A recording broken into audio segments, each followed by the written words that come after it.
If you've ever stayed in a hotel and thought you were completely alone, this story will change that. In 2019, a young man named Arjun traveled to Dubai for work.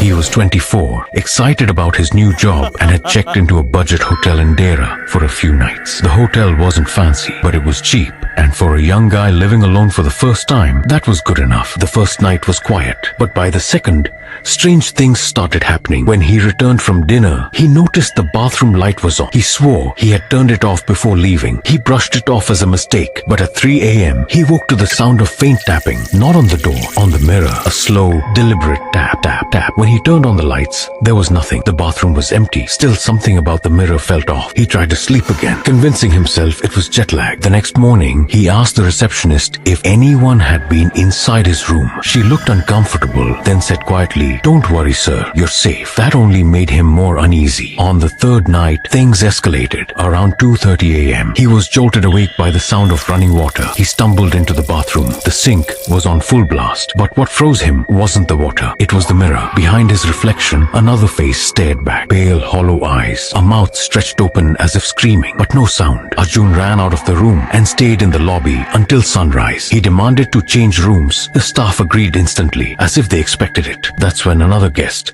an older man sitting nearby, leaned over and whispered, "You're not the first. A woman died in that room years ago. They say she still appears in the mirror, looking for help." Arjun never stayed there again. But to this day, travelers on online forums talk about the haunted hotel in Dera, where guests report whispers, taps on mirrors, and shadows that don't belong to them. So, what do you think? Was Arjun just exhausted from travel? Or was he sharing that room with something much darker? If you've ever had a hotel experience you couldn't explain, drop it in the comments. This is Haunts, and we'll meet again in the dark.